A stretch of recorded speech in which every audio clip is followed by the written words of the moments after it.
Cara enxadrista, tudo bem com você? Estamos aqui na nossa série do Open Gratidão com abertura italiana. Convidado especial aqui, o professor Douglas Gen. Tudo bem, Douglas? Oi, André, tudo bem? Tudo bem, pessoal? Estamos aí na área.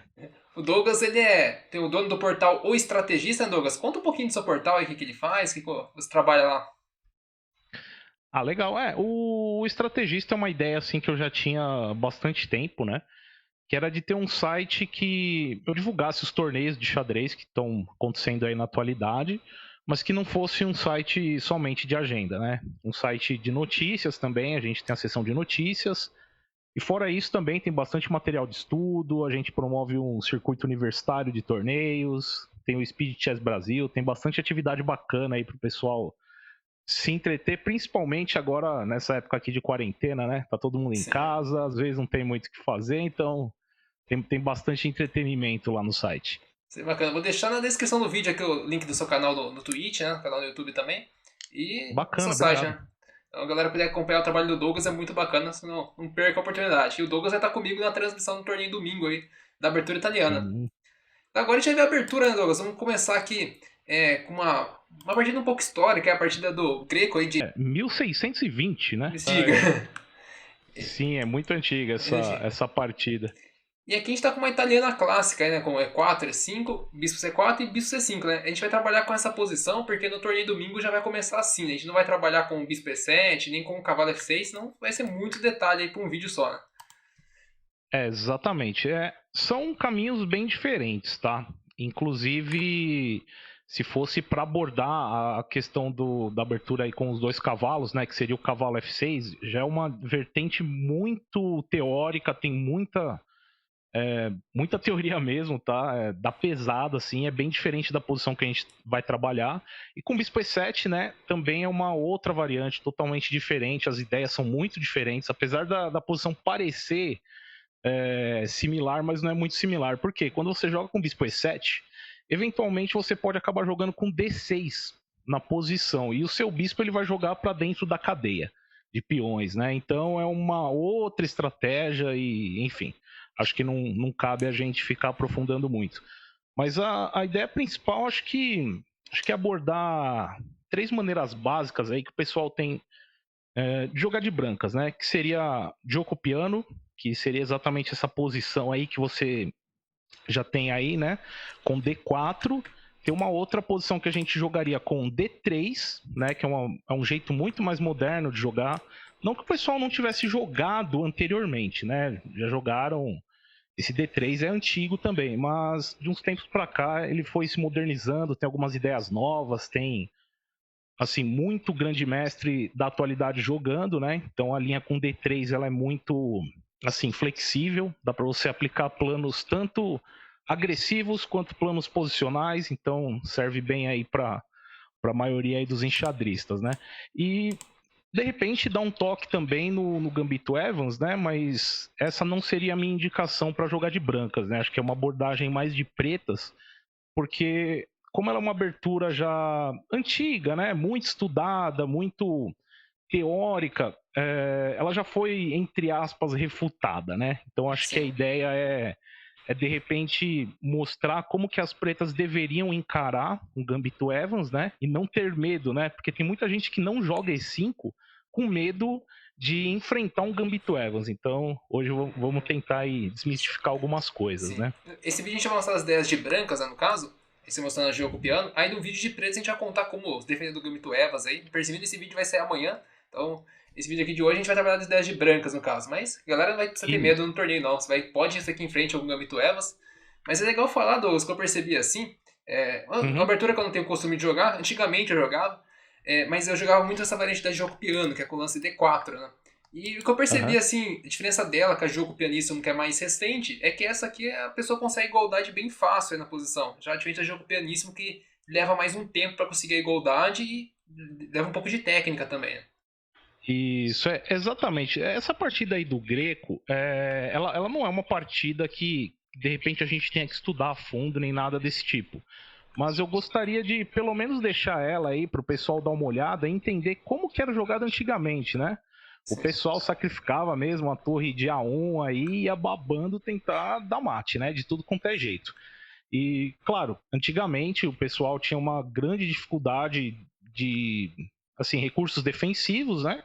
Então o Greco e muitos outros enxadristas aí conseguiram partidas maravilhosas, cheias de sacrifício, etc e tal. Mas quando eu mostrar algumas indicações de como jogar de pretas, vocês vão ver que não que seja furado, né? Mas assim, vamos dizer que já está refutado essa maneira que o Greco jogava anteriormente, né? E realmente, o preto, se você jogar de uma maneira correta, né, o preto consegue igualar facilmente e não tem nenhum problema, né? Não vai ter nenhum problema e em muitas posições as brancas até acabam inferiores assim com um peão dama isolado, mas sem peça no tabuleiro para conseguir compensação, enfim.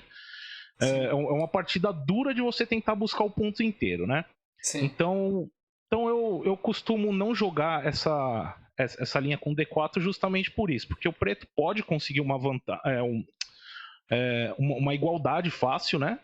E outra coisa, existem muitas linhas teóricas, assim, mas muitas mesmo. Coisa de você enfiar a cara no livro e ficar tempão mesmo estudando, né?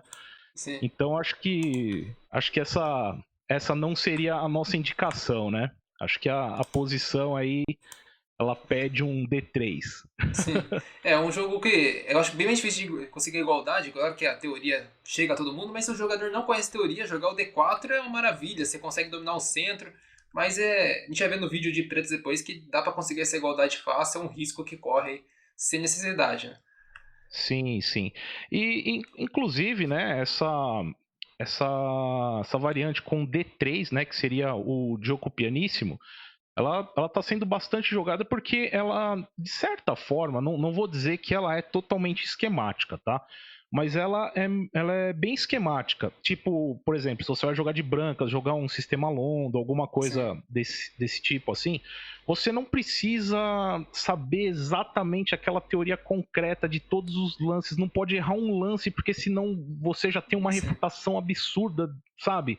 Ou você vai ter que calcular muito. Não, você simplesmente vai tirar as peças, colocando nas casas corretas, você vai buscar uma estrutura específica e você tem alguns planos que dá para você seguir. Ou seja, se você não souber a teoria a fundo, é, você apenas vai precisar saber alguns planos, onde tem que posicionar as peças e você consegue jogar assim com uma tranquilidade absurda, né? De sim. brancas. E o legal que tinha mostrado nessa partida aqui é o Anchuk de brancas. É um jogador que joga bastante essa posição. A gente traz aqui uma ideia Uhum. jogando com o lance Bispo B3, né? Que é um plano típico aí que pode ser utilizado usando a Diogo Pianissimo, né? Isso, exatamente. Bom, eu costumo dizer que quando você vai jogar italiana, você tem, né, na Gioco Pianissimo, né, você tem dois caminhos básicos que você pode seguir.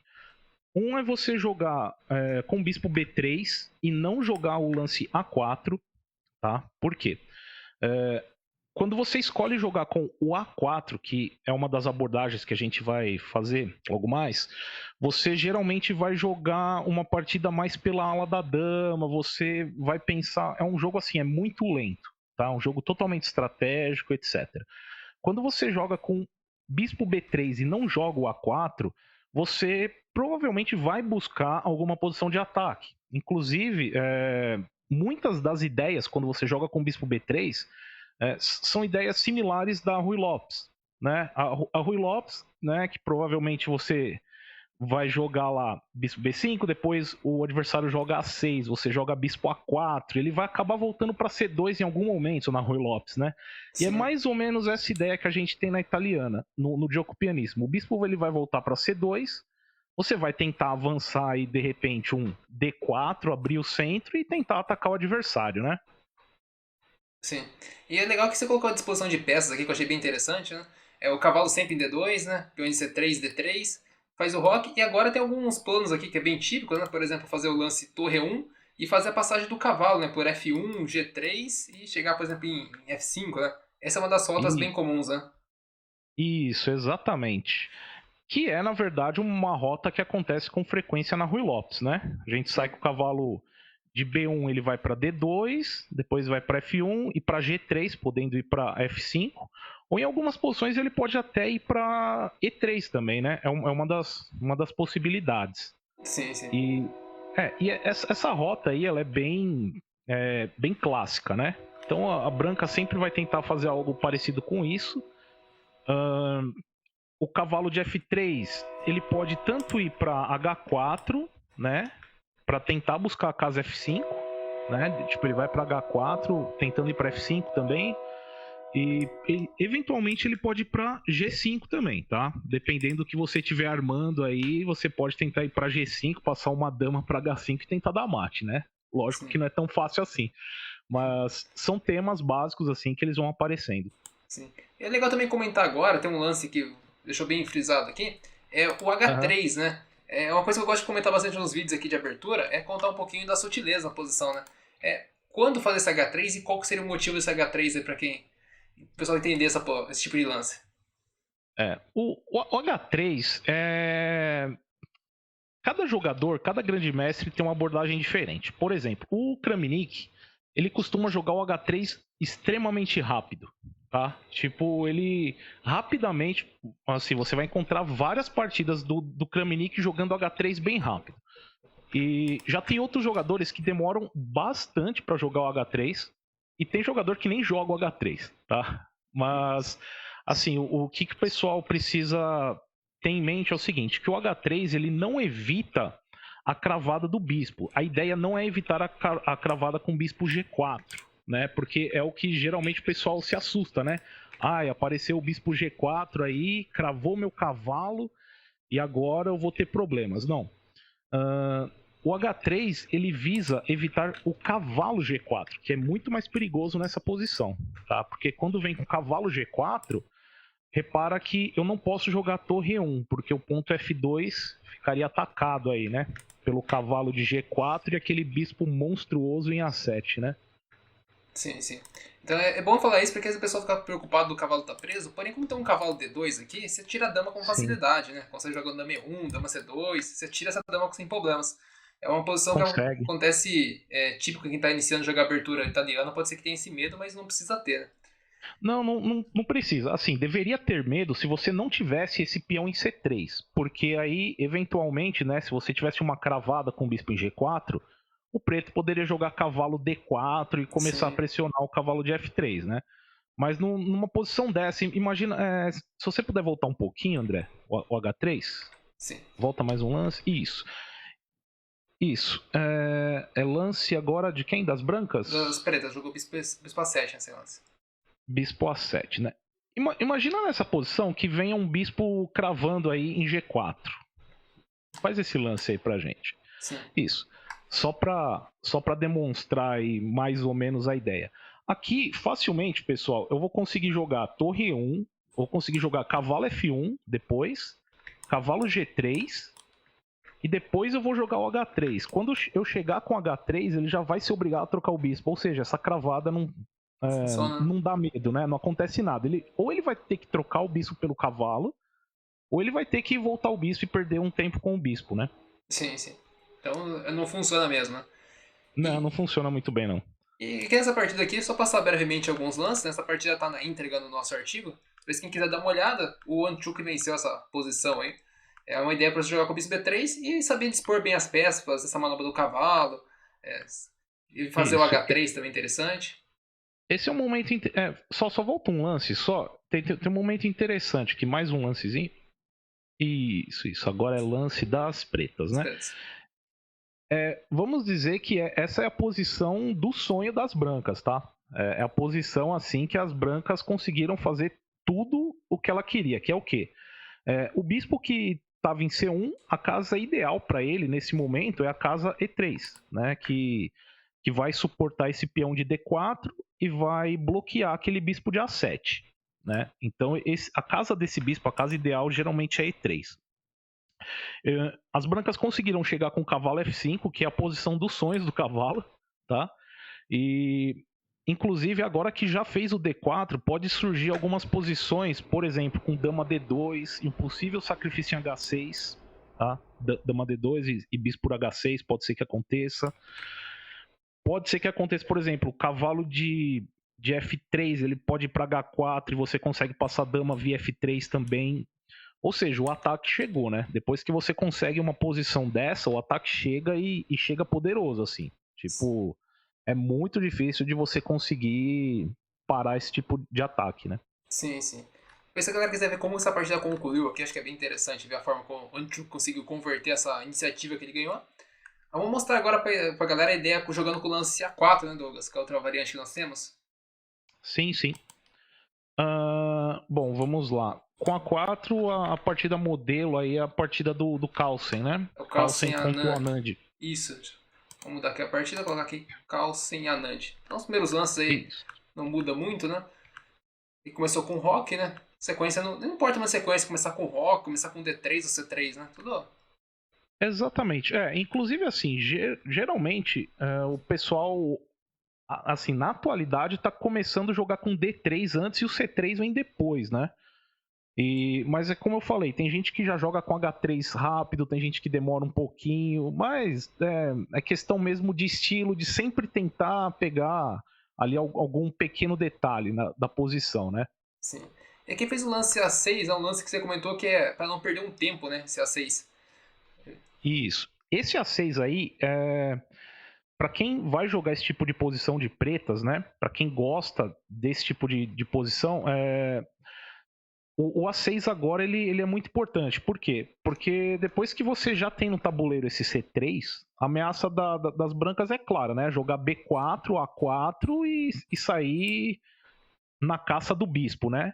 E se você demorar muito, você vai ficar gastando muito tempo com o bispo, enquanto as brancas aí vão fazendo a expansão na ala da dama, né? Então o A6, a ideia é a seguinte: A6 e agora se joga um B4, por exemplo, né? É lance das brancas, né? Sim. Isso. Se jogar um B4, por exemplo, agora bispo A7 direto. E aí, se o branco jogar um A4 agora, as pretas ganharam um lance, né? Agora tem como fazer rock, enfim, seguir o plano normal, né? Sim. Mas se você não tivesse jogado o A6, provavelmente você ia jogar o bispo para B6, depois vai jogar o A6, depois vai jogar o bispo para A7. Você vai acabar perdendo um tempo, né? Só pra demonstrar rapidinho, jogar assim, ó, aqui, subir B6, aí jogar 4, aí teria que fazer o A6, e aí quando jogasse um A5, por O exemplo, A5, isso. bispo Aí A7. bispo A7. Ou seja, você gastou um monte de lance aí de bispo, né? Sendo que Sim, dava para economizar um pouquinho aí na abertura. sim. E seguir um pouquinho com essa partida aqui, eu quero comentar um pouco. A ideia das brancas pode mudar um pouquinho essa posição, né? O cavalo você comentou que tem duas rotas que pode fazer, né? Pode fazer aquela rota do que mostramos antes com D2, F1, G3, mas você comentou com uma Isso, outra rota aqui, fazendo um lance sem querer, você comentou outra rota que é bacana, que seria fazendo isso, lances, por exemplo, como D2, A3, isso. C2 e depois E3, né? É uma. Isso. É uma rota alternativa que o pessoal tá usando aí na atualidade, né? Que a ideia é o seguinte: provavelmente quando joga com A4, não vai fazer um ataque ao rei tanto assim tão rápido, né? Então você vai tentar fazer uma expansão na ala da dama, você vai tentar eliminar aquele bispo de casas pretas, né? Que eventualmente ele vai para A7, mas você vai tentar matar ele. Por isso que você vai colocar uma peça em E3, né? Então, imagina o seguinte: cavalo A3, cavalo C2, depois você vai jogar bispo E3, e quando capturar, você captura cavalo por E3, né? Você ganha um tempinho aí, posiciona o cavalo no centro, e esse cavalo ele vai segurar a casa D5 e possivelmente também pode pular para F5, que é a casa dos sonhos, né? Sim, sim. Seguir um pouquinho com os lances da partida aqui, a partida do Carson, né? Jogo com bispo Aham. A7, cavalo A3, aquele plano que nós comentamos, cavalo E7, Isso. cavalo C2, roque e bispo E3, né? Então a ideia é trocar o bispo bom das pretas aí, que incomoda bastante Isso. o ponto F2, né? E Exatamente. aqui no caso fez as trocas, cavalo captura, e vai seguir os planos aí, conforme você comentou, jogou A5, depois cavalo G4, aí seguiu um pouco a posição, já vai pro meio jogo, né? Isso. Esse A5 aí, ele tem um detalhe que é muito interessante, né? Porque se a gente simplesmente passa a partida, a gente olha o A5 e fala, né? É um lance que passa batido, né? Mas Sim, o A5 ele tem uma ideia posicional muito interessante, que é o seguinte: quando você joga esse A5, a ideia é você fixar a ala da dama das pretas. Por quê? Uma das ideias das pretas nesse tipo de posição é jogar com C6 e D5, né? Para tentar abrir o centro. né? C6 e D5, desculpa. Ah, D5. Isso, C6, D5. Isso. Só que quando rola esse tipo de situação, imagina que o branco jogue E por D5, C por D5. Você vai ficar com o peão em A7, em A6 e B7, né? E você vai ficar com uma ala da dama bem comprometida aí. Na maioria dos finais, o preto sofre demais com isso, tá? Sim. É. E essa ala da dama fica fixada e geralmente as pretas vão sofrer bastante, né? Lógico que o branco vai ter que trabalhar muito essa posição, né? Mas é uma ideia estratégica interessante, porque você já evita esse D5 logo de cara e as pretas vão ter que começar a caçar lance, a caçar um plano aí para conseguir seguir jogando, né? Sim, sim. Essa partida que eu vou deixar o pessoal acompanhar depois, tem nosso artigo, tá completa lá. E também tem uma Legal. partida que você deixou que eu achei bem bacana do Kasparov jogando também. Então, quem quiser ver Legal. essas partidas aí na íntegra, tá no nosso artigo aí embaixo. Então vamos encerrar aqui ó, os planos com as brancas, ficou bem bacana aí, pudemos mostrar a ideia jogando jogo pianíssimo ou jogo piano, né? Mas não deixar recomendação pra galera jogar pianíssimo, que eu acho que ó, ele é mais preciso, vamos dizer assim, pra dificultar a igualdade, tem mais planos estratégicos, é mais dinâmica, né? Isso, exatamente. Dá para jogar de maneiras diferentes, inclusive para quem joga Rui Lopes, né? Acho que vai conseguir jogar muito bem essa Diogo Pianissimo com D3, porque tem muita posição parecida com o Rui Lopes, né? É uma abertura assim que ela é bem clássica, inclusive para quem não joga peão rei, de repente fica a dica de aprender um pouquinho mais, aprofundar um pouquinho mais e de repente tem uma abertura clássica aí no repertório, né? Uma segunda abertura, né? Com certeza. Douglas, agradecer a sua participação aí hoje trazendo a abertura italiana. Maravilha. Eu que Galera, agradeço. imagina. Então vamos encerrar aqui esse vídeo de hoje, hein? Então, primeiramente, lembrando que quem quiser acompanhar o canal do Douglas vai estar o link aí embaixo na descrição do vídeo, você pode acompanhar numa boa. Lembrando que a gente também está com um canal no Telegram, caso você queira receber os vídeos em primeira mão, vai lá, acessa o nosso Telegram que está aí embaixo. E não deixa de se inscrever no canal, vou deixar aqui o botãozinho de inscreva-se para você. Deixa a recomendação para você ativar o sininho ali do lado, para você receber notificações dos vídeos. E então, deixar um forte abraço, fica com Deus, tenha uma ótima semana. E estamos aqui no Xadrez com Gratidão, feito por quem gosta de xadrez.